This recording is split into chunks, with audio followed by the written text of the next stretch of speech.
Olá, amigos do Vida Revista, bem-vindos ao Caderno de Cultura. E no programa de hoje eu gostaria de conversar com vocês sobre um tipo de literatura que eu tenho gostado muito, que é a literatura jornalística. Dois grandes clássicos nessa forma de literatura são Os Sertões, do Euclides da Cunha, e A Sangue Frio, do Truman Capote. Os Sertões, clássico da literatura brasileira, Euclides conta a trágica história da Guerra de Canudos, que aconteceu no princípio do século passado. E a Sangue Frio, do Truman Capote, é a história do assassinato de uma família inteira no Kansas, considerado um clássico da literatura norte-americana. E eu particularmente tenho gostado muito desse tipo de literatura porque eu percebo que ao ler esse livro a gente acompanha uma trajetória bastante pessoal do autor. Existe um envolvimento emocional e uma transformação a partir da narrativa dessas histórias. E nessa linha de literatura, um livro que eu li recentemente, que eu gostei muito, foi o Capa Branca, do Daniel Navarro Sonin e do Walter Farias, que foi inclusive tema de um dos primeiros programas aqui do canal Vida Revista.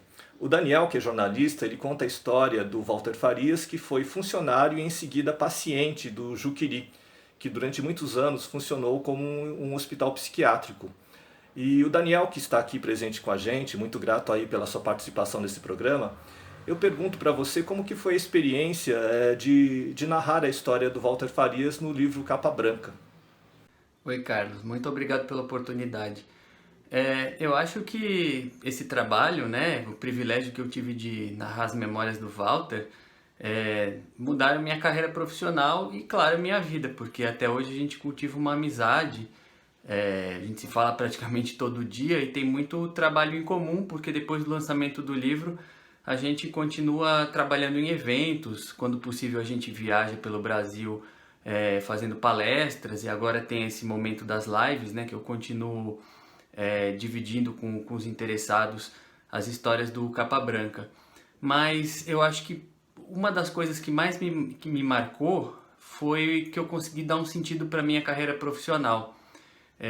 Eu acredito que tem um momento antes e depois do livro, porque eu consegui achar uma forma de entregar uma mensagem e todas as suas reflexões para o público interessado no livro e, claro, nas palestras também.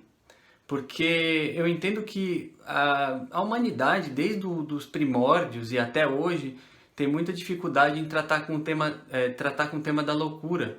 A gente nunca soube muito bem o que fazer com as pessoas que têm esse tipo de problema, esse tipo de sofrimento. E eu acho que o livro ele acabou provoca muitas reflexões em quem o lê, porque essas reflexões também aconteceram comigo. Eu não tinha conhecimento nenhum desse tipo de trabalho do Walter no Juqueri, por exemplo. Não sabia o que acontecia lá dentro em detalhes, um pouco talvez por causa de literatura, cinema, mas eu não tinha noção exata de como era viver tanto trabalhando como sendo um paciente de uma instituição que foi uma das maiores do Brasil, no cuidado com pacientes com problemas psiquiátricos, mentais e psicológicos. E eu me lembro muito bem que ainda quando eu estava na faculdade, eu tive um professor, o Edgar de Oliveira Barros, que ele nos pedia sempre para escrever textos, né? Ele dava jornal para a gente sempre trazia uma matéria para ele toda semana. E ele ficava indignado com a nossa, entre aspas, talvez, eu tenho que discordar um pouco, que eu tenho que me defender também, com a minha incompetência de ter o interesse só de ouvir pessoas que trabalhavam em escritórios ou ficavam alheias à realidade mesmo do dia a dia. Por quê? Ele pedia para a gente conversar com quem vivia nas ruas. Ele falava bem assim, vocês têm que, na verdade, conversar com os mendigos, com os loucos, que eles que veem a vida passar. Eles estão aí há tanto tempo, conhecem muita gente, já viram de tudo. Vocês têm que extrair essas histórias deles, na verdade. E eu acho que eu fiquei com isso na cabeça, desde o terceiro ano da faculdade até o momento em que eu conheci o Walter. Tanto que depois do lançamento do livro, esse pensamento que estava meio adormecido voltou, e eu falei com ele, eu encontrei nas redes sociais, e a gente conversou sobre o livro e eu perguntei para ele, agora eu acho que eu entreguei aquele trabalho que eu fiquei devendo, né? E ele me deu os parabéns.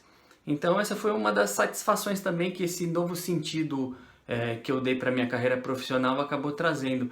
E eu tive a satisfação também de ser um escolhido. Eu tive o privilégio de acessar as memórias do Walter, tanto pelos manuscritos que ele compartilhou comigo, que era o embrião do livro antes da gente se conhecer, que ele já tinha registrado essas memórias dele no papel, e também no momento em que eu entrevistava, eu conversava com ele, porque eu fui a pessoa que ele escolheu para acessar essas memórias e a gente junto conseguir construir esse livro, né? Esse relato a quatro mãos que narra as memórias dele, tanto como funcionário como paciente do Juqueri, que foi uma das maiores instituições psiquiátricas do Brasil. Daniel, muito grato pela sua participação aqui no canal Vida Revista. O Daniel, no ano que vem, lança um outro livro também nesse universo do Juqueri.